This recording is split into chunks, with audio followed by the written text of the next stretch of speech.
Good morning दोस्तों। आज हम लोग पढ़ेंगे कक्षा 8 की एनसीईआरटी का पाठ 2 या अध्याय 2 सूक्ष्म जीव मित्र एवं शत्रु।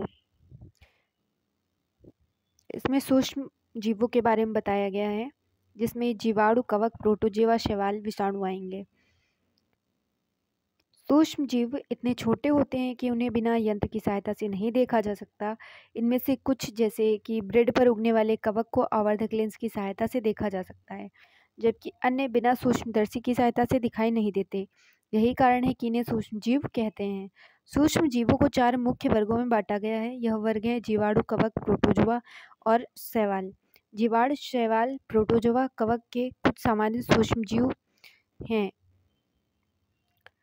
विषाणु, वायरस भी सूक्ष्म जीव होते हैं, लेकिन अन्य सूक्ष्म जीवों से ये अलग होते हैं। ये केवल परपोषी में ही गुणन कर सकते हैं, अर्थात जीवाणु पौधे अथवा जंतु कोशिका में गुणन करते हैं। याद रखिएगा, जीवाणु पौधे या जंतु कोशिका में गुणन करते हैं। कुछ सामान्य रोग जैसे जुखाम, इन्फ्लुएंजा, फ्लू या खांसी विषाणु द्वारा होता है। जो जुखाम या इन्फ्लुएंजा खांसी होता है, किसके द्वारा होता है? विषाणु के द्वारा होता है।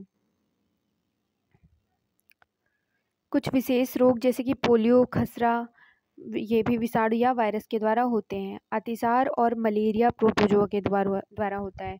अतिसार और मलेरिया किसके द्वारा होता है? प्रोटोजोआ के द्वारा। टाइफाइड, क्षय रोग, टीबी जीवाणु के द्वारा होने वाला रोग है।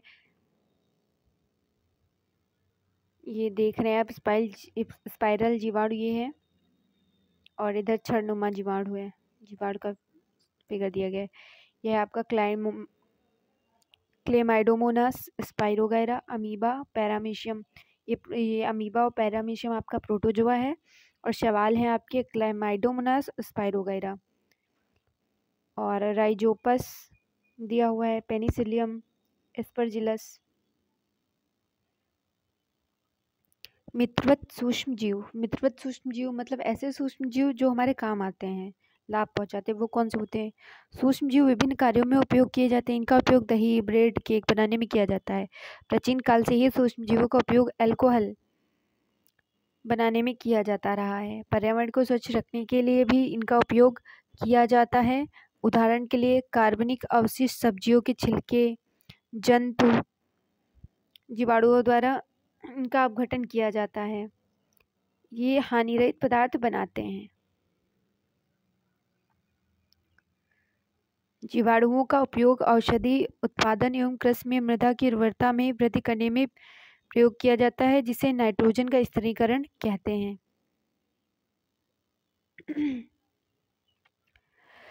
सूक्ष्म जीव कहाँ रहते हैं? सूक्ष्म जीव एक कोशिक हो सकते हैं, मतलब इनमें एक कोशिका होती है, यूनिसेलुलर होते हैं। जैसे कि जीवाणु, कुछ शैवाल और प्रोटोजोआ, या बहुकोशिक जैसे कई शैवाल और कवक, या बर्फीली शीत से उष्ण गर्म स्रोतों तक हर प्रकार की परिस्थिति में जीवित रहते हैं। यह मरुस्थल एवं दलदल में भी पाए जाते हैं। यह मनुष्य सहित सभी जंतुओं के शरीर के अंदर भी पाए जाते हैं। कुछ सूक्ष्म जीव दूसरे सजीवों पर आश्रित होते हैं, जबकि कुछ अन्य स्वतंत्र रूप से पाए जाते हैं। अमीबा जैसा सूक्ष्म जीव अकेले रह सकता है, जबकि कवक और जीवाणु समूह में रहते हैं। सूक्ष्म जीव और हम।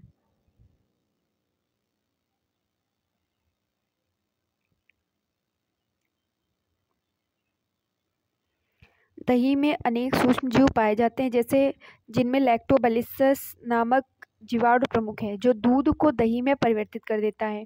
वह दूध में जन्म कर उसे दही में परिवर्तित कर देते हैं। जीवाणु पनीर चीज।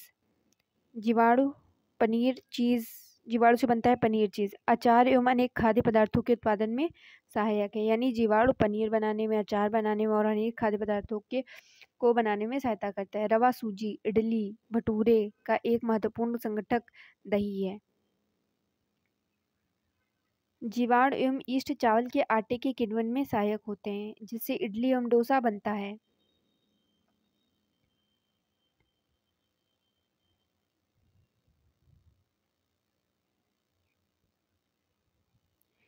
यीस्ट तीव्रता से जनन करके श्वसन के दौरान कार्बन डाइऑक्साइड उत्पादित करते हैं। गैस के बुलबुले खमीर वाले मैदे का आयतन बढ़ा देते हैं। यह बेकिंग उद्योग में यीस्ट के उपयोग का आधार है, जिसमें ब्रेड, पेस्ट्री एवं केक बनाए जाते हैं। सूक्ष्म जीवों का वाणिज्यिक उपयोग बड़े स्तर पर अल्कोहल यानी सूक्ष्म जीवों का उपयोग अल्कोहल बनाने में, शराब बनाने में, एसिटिक एसिड के उत्पादन में सूक्ष्म जीवों का उपयोग किया जाता है। जौ, गेहूं, चावल, फलों के रस में उपस्थित प्राकृतिक शर्करा में ईस्ट द्वारा अल्कोहल एवं शराब का उत्पादन किया जाता है।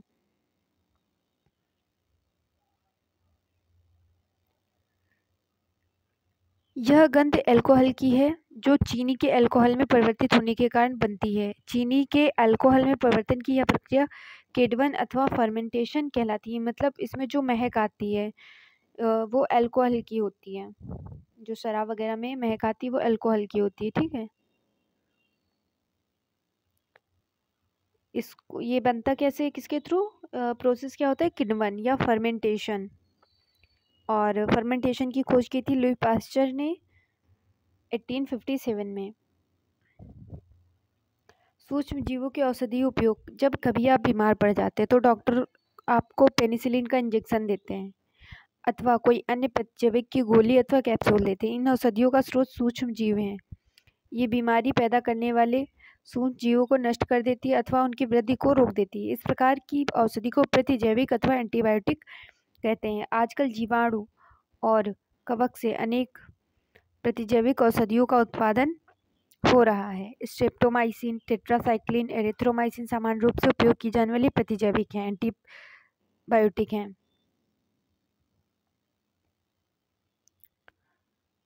जिन्हें कवक और जीवाणु से उत्पादित किया जाता है। किसी विशिष्ट प्रकार के सूक्ष्म जीव का संवर्धन करके प्रतिजैविक का उत्पादन किया जाता है, जिन्हें अनेक रोगों की चिकित्सा में उपयोग लाते हैं। सन 1932 में अलेक्जेंडर फ्लेमिंग जीवाणु रोगों से बचाव के लिए एक संवर्धन का प्रयोग कर रहे थे। अचानक उन्होंने संवर्धन तस्ती पर हरे रंग के फफूंद के छोटे बीजाणु देखे। उन्होंने पाया कि यह फफूंद जीवाणु की वृद्धि को रोकते हैं। यह तथ्य पाया गया कि बहुत सारे जीवाणु फफूंद द्वारा मारे गए। इस प्रकार फफूंद से पेनिसिलिन बनाई गई।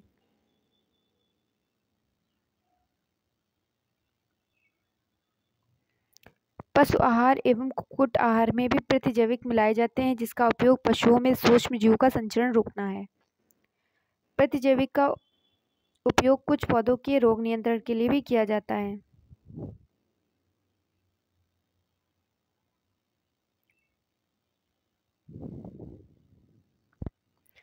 थोड़ा सा नोट दिया गया है, इसमें हमें ध्यान रखना चाहिए कि डॉक्टर की सलाह पर ही प्रतिजैविक की दवाई लेनी चाहिए तथा उस दवा का कोर्स भी पूरा करना चाहिए। यदि आप प्रतिजैविक उस समय लेंगे जब उसकी आवश्यकता नहीं है, तो अगली बार आप जब बीमार होंगे आपको प्रतिजैविक की आवश्यकता होगी तो वह उतनी प्रभावी नहीं होगी।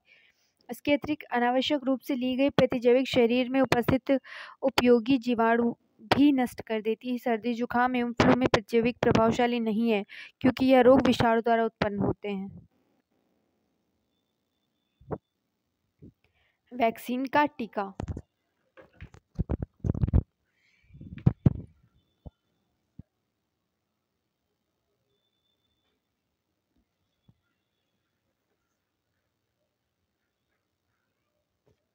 वैक्सीन या टीका जब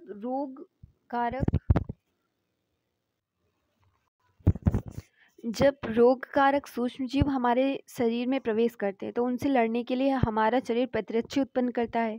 शरीर को यह भी स्मरण रहता है कि वही सूक्ष्म जीव अगर हमारे शरीर में पुनः प्रवेश करता है तो उससे किस प्रकार लड़ा जाए। अतः यदि मृत अथवा निष्क्रिय सूक्ष्म जीवों को स्वस्थ व्यक्ति के शरीर में प्रविष्ट कराया जाए तो शरीर की कोशिकाएं उसी के अनुसार लड़ने के प्रतिरक्षा उत्पन्न करके रोग कारक को नष्ट कर देती है। यह प्रतिरक्षा हमारे शरीर में सदा के लिए बनी रहती है तथा रोग कारक सूक्ष्म जीव से हमारी सदा के लिए सुरक्षा होती। इस प्रकार टीका या वैक्सीन कार्य करता है। हैजा, क्षय, चेचक, हेपेटाइटिस जैसी अनेक बीमारियों को वैक्सीन द्वारा रोका जा सकता है। एडवर्ड जेनर ने चेचक के लिए 1758 में चेचक के टीके की खोज की थी। आपके बचपन में आपको भी अनेक रोगों से रक्षा करने के लिए टीके वैक्सीन दिए गए होंगे। क्या आप इन रोगों की सूची तैयार कर सकते हैं? इसके लिए अपने माता पिता की मदद ले सकते हैं। सभी बच्चों को इन रोगों से सुरक्षा की आवश्यकता है। यानी जो हैजा है, हेपेटाइटिस है, इन सबसे। बच्चों को पोलियो से बचाने के लिए टेलीविज़न, समाचार पत्रों में पोलियो के टीकाकरण के विज्ञापन पर पोलियो देखे होंगे। पोलियो ड्रॉप बच्चों को दिया जाने वाला वास्तव में एक टीका वैक्सीन है। चेचक के विरुद्ध विश्वव्यापी अभियान चलाया गया, जिसके परिणामस्वरूप विश्व के अधिकांश भागों से चेचक का उन्मूलन हो गया। आजकल सूक्ष्मजीवों से टीके का उत्पादन बड़े स्तर पर किया जाता है, जिसमें मनुष्य एवं अनेक जंतुओं को अनेक रोगों से बचाया जाता है।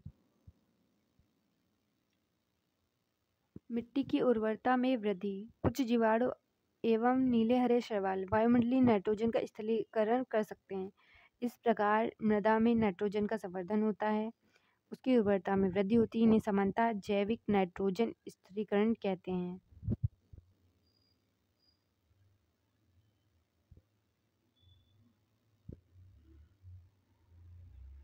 नाइट्रोजन स्थिरीकारक साइनोबैक्टीरिया, नीले हरे शैवाल। पर्यावरण का शुद्धिकरण।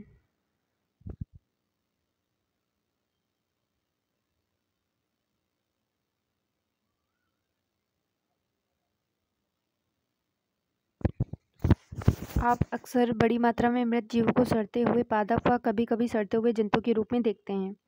आप देखते हैं कि कुछ समय बाद वह विलुप्त हो जाते हैं। इसका मुख्य कारण है कि सूक्ष्म जीव मृत जैविक अपशिष्ट का अपघटन करके उन्हें सरल पदार्थों में परिवर्तित कर देते हैं। यह पदार्थ अन्य पौधों एवं जंतुओं द्वारा पुनः उपयोग कर लिए जाते हैं। इस प्रकार हानिकारक एवं दुर्गंधयुक्त पदार्थों का निम्नीकरण करने के लिए हम सूक्ष्म जीवों का उपयोग करके पर्यावरण का शुद्धिकरण कर सकते हैं। अभी आपने पढ़े जो हमारे लिए लाभदायक जीवाणु थे या उनके बारे में पढ़े हैं, जाना है। और अभी हम बात करेंगे ऐसे कौन से जीव हैं जो हमारे लिए हानिकारक हैं। सूक्ष्म जीव अनेक प्रकार से हानिकारक हैं। कुछ सूक्ष्म जीव मनुष्य, जंतुओं एवं पौधों में रोग उत्पन्न करते हैं। रोग उत्पन्न करने वाले ऐसे सूक्ष्म जीवों को रोगाणु अथवा रोगजनक कहा जाता है। कुछ सूक्ष्म जीव भोजन, कपड़े एवं चमड़े की वस्तुओं का संदूषित कर देते हैं।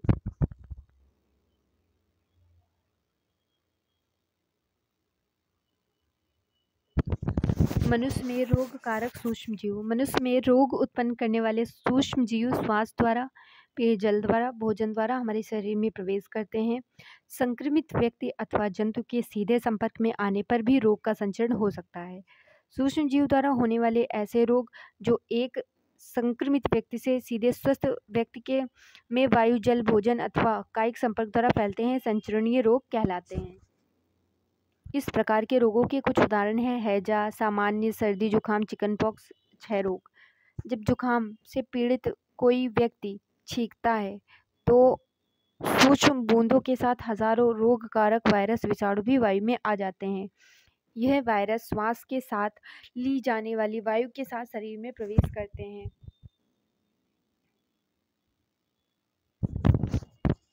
हम इन सब से कैसे बच सकते हैं? हमें छींकते समय अपने मुंह एवं नाक पर रुमाल रखना चाहिए। अच्छा तो यही है कि संक्रमित व्यक्ति से पर्याप्त दूरी बना के रखी जाए।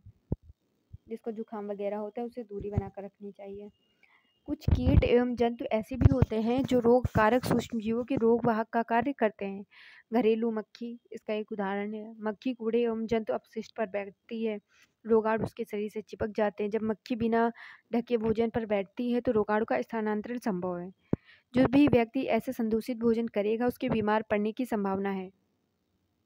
अतः यह सलाह दी जाती है कि भोजन को हमेशा ढककर रखा जाए। बिना ढके भोजन को खाने से बचना चाहिए। मादा एनाफिलीज मच्छर इसका एक अन्य उदाहरण है। मच्छर प्लाज्मोडियम मलेरिया परजीवी का वाहक है। मादा एडिस मच्छर डेंगू के वायरस का वाहक है। हम मलेरिया अथवा डेंगू का नियंत्रण किस प्रकार कर सकते हैं? देखिए, सभी मच्छर जो होते हैं वो जल में उत्पन्न होते हैं, ठीक। हमें पानी को कभी भी रुके नहीं रहना देना चाहिए। जहाँ पे भी अगर पानी जमा हुआ है तो वहाँ पे मच्छर अपने बच्चे देंगे। इसकी वजह से बहुत नुकसान होगा फिर हमारा, है ना। तो हमें क्या करना चाहिए, जहाँ भी आपको रुका हुआ पानी दिखे उसको हटाना चाहिए वहाँ से। फिर आता है मनुष्य में सूक्ष्म जीवों द्वारा होने वाले सामान्य रोग। पहला है क्षय रोग। क्षय रोग होता है जीवाणु से और संचरण का तरीका यानी फैलता किससे है? वायु से। खसरा वायरस से होता है। खसरा, चिकन पॉक्स, पोलियो ये सब होते हैं विषाणु से, वायरस से। ठीक। अब खसरा वायु से फैलता है, चिकन पॉक्स वायु से या सीधे संपर्क से, पोलियो वायु जल से। अब इसमें बचाव के उपाय क्या हैं? रोगी व्यक्ति को पूरी तरह से अन्य व्यक्तियों से अलग रखा जाना चाहिए। रोगी की व्यक्तिगत वस्तुओं को अलग रखना, उचित समय पर टीकाकरण कराना। तो क्षय रोग, खसरा, चिकन पॉक्स। क्षय रोग तो जीवाणु से हो गया, खसरा, चिकन पॉक्स, पोलियो ये हो गया विषाणु से। क्या क्या? मीजल्स, खसरा, चिकन पॉक्स, पोलियो। फिर से देखिए, खसरा, चिकन पॉक्स, पोलियो ये हो गया विषाणु से। इसके बाद आता है हैजा, क्षय रोग, हैजा। हैजा जीवाणु से, क्षय रोग जीवाणु से। टाइफाइड जीवाणु से, टाइफाइड जीवाणु से। हैजा जीवाणु, टाइफाइड जीवाणु। अब हैजा जीवाणु से किसके थ्रू फैलता है? जल और भोजन से। टाइफाइड जीवाणु के द्वारा फैलता है, जल के द्वारा। टाइफाइड और हैजा दोनों जल और भोजन के द्वारा। टाइफाइड तो जल के द्वारा फैलता है और हैजा जल और भोजन के द्वारा। इसे बचाव के उपाय क्या हैं? व्यक्तिगत स्वच्छता एवं अच्छी आदतों को अपनाना चाहिए। भली भांति पके भोजन, उबला पेयजल एवं टीकाकरण। अब आता है हेपेटाइटिस ए। हेपेटाइटिस ए होता है वायरस से, ये फैलता है जल के थ्रू। अब इससे बचने के उपाय क्या है? उबले हुए पेयजल का प्रयोग करना और टीकाकरण। मलेरिया, मलेरिया किसे होता है? प्रोटोजुआ से होता है, ये मच्छर फैलाता है, मादा एनाफिलीज। मच्छरदानियों का प्रयोग करना, मच्छर भगाने वाले रसायन का प्रयोग करना, कीटनाशक का छिड़काव एवं मच्छर के प्रजनन रोकने के लिए जल को किसी भी स्थान पर एकत्र ना रहने देना। मनुष्य में होने वाले कुछ सामान्य रोग, उनके फैलने तथा रोकने के उपाय आपने अभी पढ़ लिए हैं। जंतुओं में रोग कारक जीवाणु कौन से होते हैं? अनेक सूक्ष्म जीव केवल मनुष्य एवं पौधों में ही रोग के कारक नहीं, वरन वे दूसरे जंतुओं में भी रोग फैलाते हैं। रॉबर्ट कोच ने सन 1876 में बेसिलस एंथ्रेसिस नामक जीवाणु की खोज की, जिससे एंथ्रेक्स रोग होता है।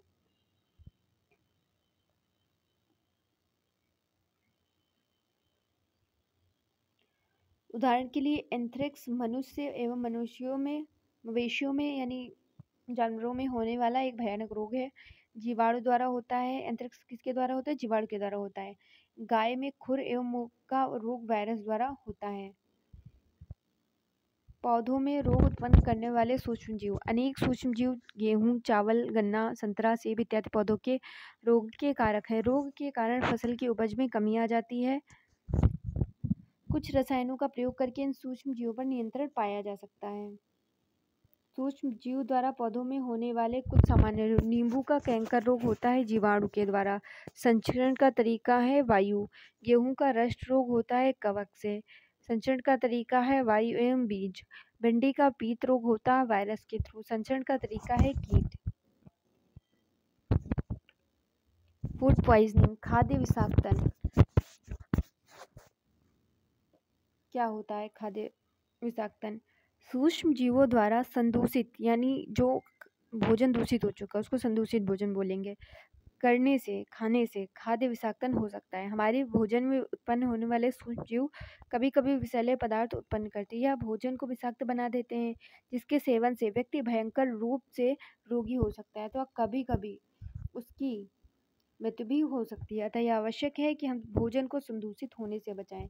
खाद्य परिरक्षण, भोजन को सुरक्षित रखना ही या खाने पीने की जितनी भी खाद्य वस्तुएं, सामग्रियां हैं, उनको सुरक्षित रखना ही परीक्षण कहलाता है।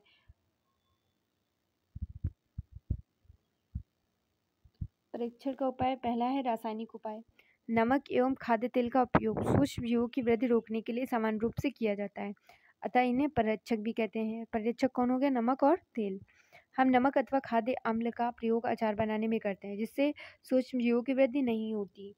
सोडियम बेंजोएट तथा सोडियम मेटाबाइसल्फाइड का परीक्षक है। जैम एवं स्क्वैश बनाने में इन रसायनों का प्रयोग होता है। उन्हें जो भोजन को संदूषित होने से बचाता है। कौन? सोडियम बेंजोएट और सोडियम मेटाबाइसल्फाइड। नमक के द्वारा परीक्षण कैसे होता है? सामान्य नमक का उपयोग मांस एवं मछली के परीक्षण के लिए काफ़ी लंबे अरसे से किया जा रहा है। जीवाणु की वृद्धि रोकने के लिए मांस तथा मछली को सूखे नमक से ढक देते हैं। नमक का उपयोग आम, आंवला एवं इमली के परीक्षण में भी किया जाता है। चीनी द्वारा परिरक्षण, जैम, जेली, स्क्वैश का परीक्षण चीनी द्वारा भी किया जाता है। चीनी के प्रयोग से खाद्य पदार्थों में की नमी में कमी आती है, जो संदूषण करने वाले जीवाणु की वृद्धि को नियंत्रित करता है। फिर है तेल और सिरके के द्वारा परीक्षण। तेल एवं सिरके का उपयोग अचार को संदूषण से बचाने में किया जाता है, क्योंकि इसमें जीवाणु जीवित नहीं रह सकते। सब्जियां, फल, मछली तथा मांस का परीक्षण इस विधि द्वारा करते हैं। गर्म एवं ठंडा करना। उबालने से अनेक सूक्ष्मजीव जैसे दूध है, मैंने दूध को उबालने से उसके सूक्ष्मजीव जो हैं वो नष्ट हो जाते हैं। हम बात करेंगे पाश्चुरीकरण की। पाश्चुरीकृत दूध को बिना उबाले इस्तेमाल किया जा सकता है, क्योंकि यह सूक्ष्मजीवों से मुक्त होता है। इसके लिए दूध को 70 डिग्री सेल्सियस पर 15 से 30 सेकंड के लिए गर्म करते हैं, फिर एकाएक ठंडा कर उसका भंडारण कर लेते हैं। ऐसा करने से सूक्ष्मजीव की वृद्धि रुक जाती है। इस प्रक्रिया की खोज लुई पाश्चर नामक वैज्ञानिक ने की थी, इसलिए इसे पाश्चुरीकरण कहते हैं। भंडारण एवं पैकिंग। आजकल मेवे तथा सब्जियां भी वायुरोधी सील किए गए पैकेटों में बेचे जाते हैं, जिससे सूक्ष्मजीवों से सुरक्षा होती है। अब हम बात करेंगे नाइट्रोजन के स्थिरीकरण की। पहला है हमारा नाइट्रोजन चक्र। हमारे वायुमंडल में 78% नाइट्रोजन गैस होती है। नाइट्रोजन सभी सजीवों का आवश्यक संगठन है, जो प्रोटीन, पर्णहरित, क्लोरोफिल, न्यूक्लिक एसिड और विटामिन में उपस्थित होता है। पौधे एवं जंतु वायुमंडलीय नाइट्रोजन का उपयोग सीधे नहीं कर सकते। मिट्टी में उपस्थित जीवाणु व नीले हरे शैवाल वायुमंडलीय नाइट्रोजन का स्थिरीकरण करके नाइट्रोजन यौगिकों में परिवर्तित कर देते हैं। जब नाइट्रोजन इस प्रकार उपयोगी यौगिकों में परिवर्तित हो जाती है, पौधे इसका उपयोग मिट्टी में से जड़ तंत्र द्वारा करते हैं। इसके बाद अवशोषित नाइट्रोजन का उपयोग प्रोटीन एवं अन्य यौगिकों के संश्लेषण में करते हैं। पौधों पर निर्भर करने वाले जंतु उनसे प्रोटीन एवं अन्य नाइट्रोजनी यौगिक प्राप्त करते हैं। पौधे एवं जंतुओं की मृत्यु के बाद मिट्टी में उपस्थित जीवाणु एवं कवक नाइट्रोजनी अपशिष्ट को नाइट्रोजनी यौगिकों में परिवर्तित कर देते हैं, जो पौधों द्वारा पुनः उपयोग होता है। कुछ विशिष्ट जीवाणु नाइट्रोजनी यौगिकों को नाइट्रोजन गैस में परिवर्तित कर देते हैं, जो वायुमंडल में चली जाती है। परिणामतः वायुमंडल में नाइट्रोजन की मात्रा लगभग स्थिर रहती है।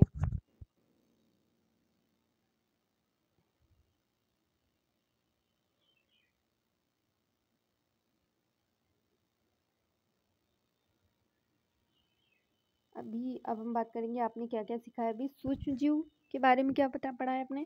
सूक्ष्मजीव अत्यंत छोटे होते हैं, बिना यंत्र की सहायता से अकेली आंखों से दिखाई नहीं देते हैं। ये बर्फीले, शीत मौसम से उष्ण झरनों तथा मरुस्थल से दलदल तक हर प्रकार के पर्यावरण में जीवित रह सकते हैं। सूक्ष्मजीव वायु, जल, मिट्टी, पौधों एवं जंतुओं के शरीर में पाए जाते हैं। ये एक कोशिकीय एवं बहुकोशिकीय होते हैं। जीवाणु, कवक, प्रोटोजोआ एवं कुछ शैवाल सूक्ष्मजीवों के अंतर्गत आते हैं। विषाणु इनसे अलग हैं, लेकिन फिर भी इसी वर्ग में सम्मिलित किए जाते हैं। विषाणु केवल परपोषी जैसे जीवाणु, पादप या जंतु में गुणन करते हैं। कुछ सूक्ष्मजीव औषधि एवं अल्कोहल के वाणिज्यिक उत्पादन में उपयोग किए जाते हैं। कुछ सूक्ष्मजीव जैविक कचरे जैसे कि मृत पौधे एवं जंतु अपशिष्ट को घटित कर सरल पदार्थों में परिवर्तित कर देते हैं तथा वातावरण को स्वच्छ बनाते हैं। प्रोटोजोआ अतिसार तथा मलेरिया जैसे रोग उत्पन्न करते हैं। अतिसार और मलेरिया किसके थ्रू होता है? प्रोटोजोआ के द्वारा। कुछ सूक्ष्मजीव हमारे भोजन को विषाक्त कर देते हैं। कुछ सूक्ष्मजीव लेग्यूम पौधों की जड़ों तथा ग्रंथिकाओं में पाए जाते हैं। ये वायुमंडलीय नाइट्रोजन को मिट्टी में स्थिरीकृत कर देते हैं, जिससे मिट्टी की उर्वरता में वृद्धि होती है। मिट्टी में उपस्थित कुछ जीव और नीले हरे शैवाल वायुमंडलीय नाइट्रोजन को स्थिरीकरण कर नाइट्रोजनी यौगिकों में परिवर्तित कर देते हैं। विशेष जीवाणु मिट्टी में उपस्थित नाइट्रोजनी यौगिकों को नाइट्रोजन गैस में परिवर्तित कर देते हैं, जिसका निर्मोचन वायुमंडल में हो जाता है। रिक्त स्थानों की पूर्ति करनी है। सूक्ष्म जीवों को सूक्ष्मदर्शी की सहायता से देखा जा सकता है। नीले हरे शैवाल वायु से नाइट्रोजन का स्थिरीकरण करते हैं, जिससे मिट्टी की उर्वरता में वृद्धि होती है। अल्कोहल का उत्पादन किस सूक्ष्मजीव की सहायता से किया जाता है, आप बताइएगा। कि हैजा किसके द्वारा होता है, ये भी आप बताइएगा।